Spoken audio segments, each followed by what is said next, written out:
Yo, what's up mga kaibigan? Nalina tayo magkwentuhan. So kahapon nga ay napanood natin ang Game 1 ng number 1 seed OKC Thunder at number 8 seed New Orleans Pelicans. Ang game na ito ay nagmukhang number 4 and number 5 seed matchup dahil sa sobrang dikit ng tapatan. Madaming lead changes at talagang na-decide ang resulta ng game sa huling segundo at huling possession.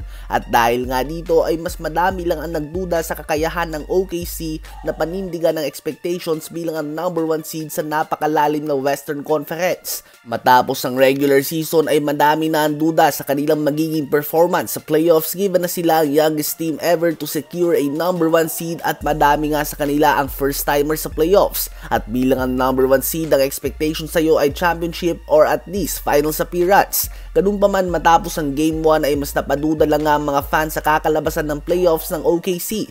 Lalo na't nahirapan nga daw sila sa Pelicans na walang Zion Williamson at sa game na ginawa sa kanilang home court while struggling pa nga si Brandon Ingram. Kung home court nga daw ng ibang team ay malamang nabingi na daw ang OKC.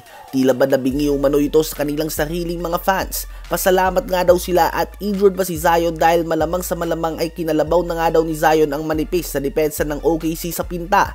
Ganun pa man, let's see. Masyado pa ngang maaga. Madami sa kanilang unang beses pa lang na naka-experience sa isang playoff game. Tingnan nga natin kung magkakaroon sila ng adjustment at maglalaro sa game 2 na parang isang number 1 seed. Ano ba masasabi nyo sa pinakita ng OKC Thunder sa game 1? Ngayon ay tubungo naman tayo sa Dallas Mavericks. Patungo sa Game 1 kahapon ay inaakala nga ng madami na magiging dikit ang game nila ng Clippers. Some even are saying na sila ang limado dahil wala nga daw si Kawhi Leonard. Kaya naman nagulat ang madami ng 30 points lang ang gawin nila sa first half at 8 points sa buong second quarter.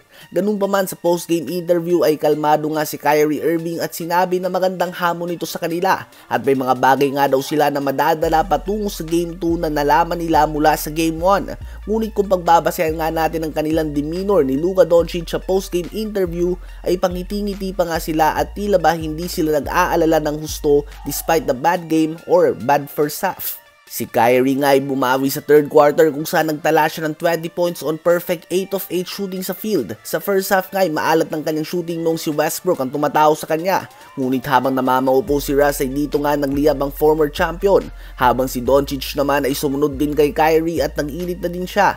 Sa second half yan lahat mga kaibigan nangyari. In total ay nagtala nga sila ng combined 64 points, 20 rebounds and 7 assists. The rest of the team ay 33 points lamang ang ginawa.